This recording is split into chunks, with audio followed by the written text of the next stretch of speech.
Yo, what is up, guys? It's Pedro here. So today I'm bringing you guys an Isaiah Simmons versus Chase Young comparison, pros and cons of each pick, and what we should do at the number 2 overall pick.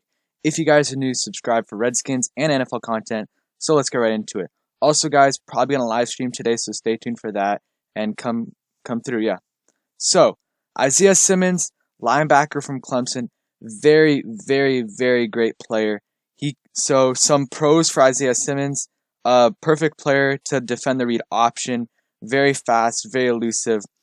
Can chase down mobile quarterbacks. So when you're this day and age, there's so many mobile quarterbacks. You got Deshaun Watson, Russell Wilson, Lamar Jackson, so many others that you need one of these guys that can chase the QB down. We've seen it time and time again where with Greg Minuski's defense, where the quarterbacks, even like Daniel Jones, got like 50 yards against us. So we can't have that happening, and Isaiah Simmons would be perfect for that.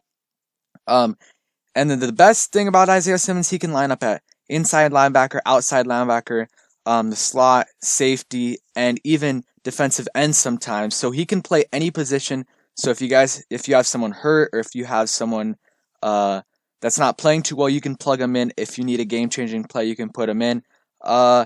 Yeah, he's very fast and hard to beat him when the running back or quarterback's going in the outside. It's impossible for them to go through without Isaiah Simmons getting there. Also, guys, I'm sorry for not providing a great visual for you guys. I can't show the film just because of the copyright reasons, but I will post it in the description so you guys can see some film breakdown of Isaiah Simmons and Chase Young.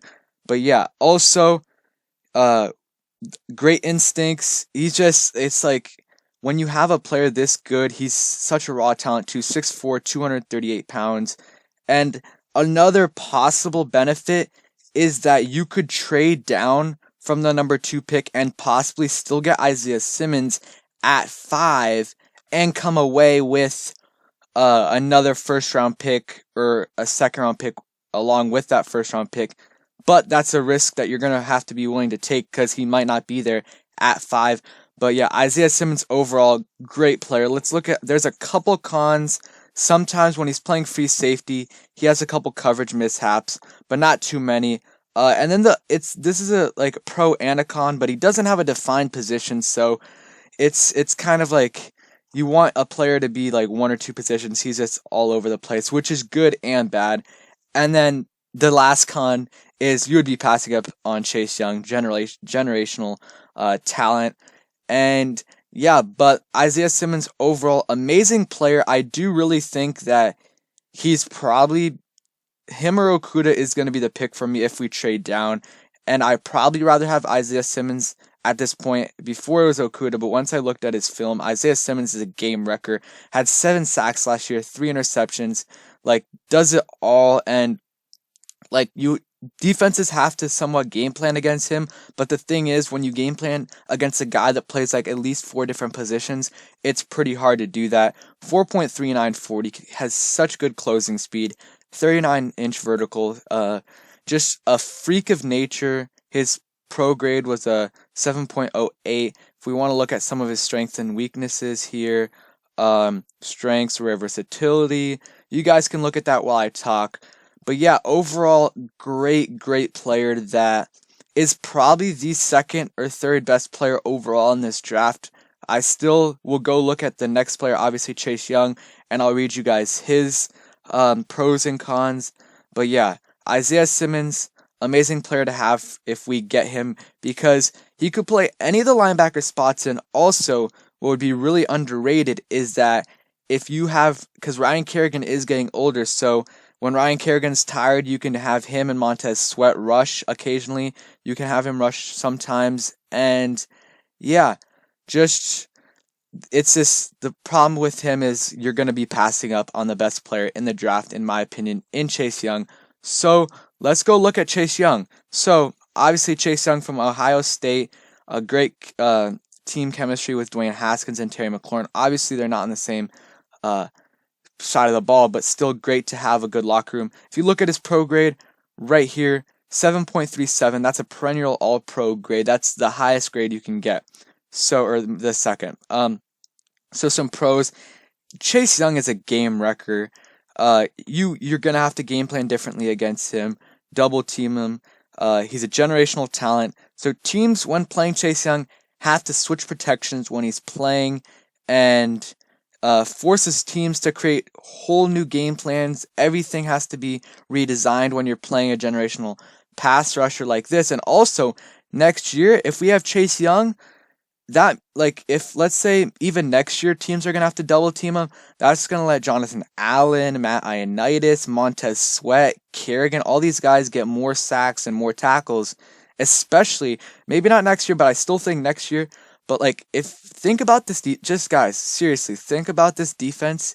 Let's say 2 years from now, 3 years from now, our D line, Montez Sweat in his third or fourth year, Chase Young in his second or third year, and you got Matt Ioannidis, Jonathan Allen, and Dron Payne all in their prime, and you throw in Ryan Kerrigan. Well, Kerrigan's going to be old by then, but also throw in Ryan Anderson. That is probably, it's like, how are you going to, Chase Young in his prime is like, his player comparison's like a hybrid, like Khalil Mack in the body of Myles Garrett. Like, you can't, and then you have Montez Sweat, who should have had like 10 sacks last year, missed out on a couple, but still had like 7.5 sacks as a rookie when he started off super slow. So our defense is going to be so good if we end up getting Chase Young.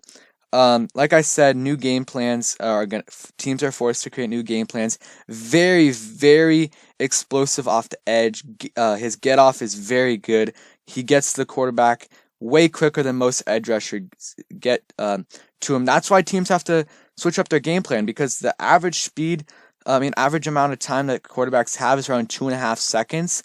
Well, so they have time to throw the ball downfield. When Chase Young is, when you're playing against Chase Young, that is way lower.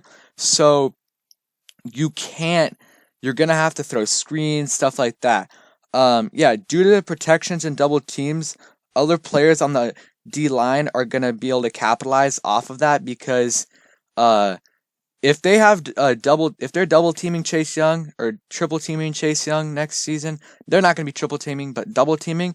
Then you got Montez Sweat, Deron Payne, and Jonathan Allen all against one guy, and that's a matchup nightmare. So you better hope that your quarterback is super mobile and super elusive, because you're not getting past this.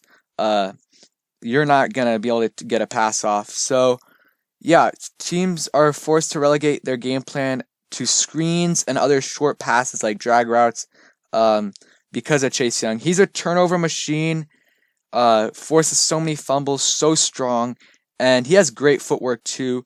And then also, this is a pro and a con. He left so many sacks on the table because of limited pass rush moves. I'll say that in the cons right now. So his cons is he relies too much on his swipe move, which his swipe move is so great. But if you look at the film breakdown that I'll put in the description, sometimes he has the opportunity to do a bull rush, and he could have had so many more sacks. But that's just recognition, and that takes time to develop. And I think in the NFL, that's what he's going to be working on in the offseason. So he left so many sacks on the table. So really, he had 16.5 sacks last year. That could have been upwards of 20 sacks, 25 sacks last year if he would have taken advantage of the bull rush, because the offensive linemen sometimes were trying to push him and they left their chest vulnerable, so he could have just went into them and got him. So I think he is definitely the best guy. Also, the only con is if you take Chase Young, obviously at 2, you're not going to be able to get any other players until the 3rd round. But still, 16.5 sacks. So this guy compared him to Julius Peppers, who obviously is going to be a Hall of Famer, one of the best pass rushers of all time. And Montez Sweat's also been compared to Julius Peppers, but this is just like, this D-line next year, guys, I'm telling you, if we get Chase Young, it's going to be unstoppable. Hey, but here's the thing. If we get Isaiah Simmons is also great. If we can get Isaiah Simmons and, let's say, someone at 18, then I would consider doing that over Chase Young. But Chase Young is just way, way, way too good to pass up. The best player in this draft. Players like these come every like 10 years. This pass rusher, he's like he's better than Bosa, better than both Bosa brothers coming out of college. Both came out of Ohio State. And if he reaches his full potential, he might end up being the best pass rusher of all time. Obviously, that's a lot to say right now, but you never know. Like, it's going to be scary because at a certain point, let's say year 3, year 4, teams are not going to be able to double team Chase Young too much, because if you double team Chase Young or triple team Chase Young, then you got Montez Sweat one-on-one, you got Deron Payne, Jonathan Allen, Matt Ioannidis one-on-one, and that you can't do that because those guys are going to be, I mean, Matt Ioannidis is a Pro Bowl alternate, Jonathan Allen's probably going to make the Pro Bowl, Montez Sweat's definitely going to make the Pro Bowl. So, I mean, this D-line, guys, it's going to be unstoppable if we take Chase Young. Like I said, though, Isaiah Simmons is also another game wrecker. It's just Chase Young, the most important position in the NFL when building a team is the quarterback, obviously. After that, it's edge rusher. So, edge rusher is number 2, and then it's probably tackles. So, if we could possibly get Isaiah Simmons and like the 15th or 18th pick from Miami and maybe get Andrew Thomas, then maybe it would be worth it. But I still think we take Chase Young and build off of our dominant defense, or build and try to get us to being a dominant defense. Because last thing before I'm done, Jack Del Rio drafted when he was in Oakland, Khalil Mack, and then in Denver, he was coaching Von Miller when he was young. So he has experience with these generational pass rushers and is going to be a great fit for him. And he also, Chase Young strives in the 4-3, so that's what we're switching to. Thanks for watching, guys. Hope you guys enjoyed. Check my sponsor out in the description below. Also, come through to the live stream today. It's either going to be today or tomorrow. I'll post it in my community tab. But yeah, thanks for watching, guys, and peace.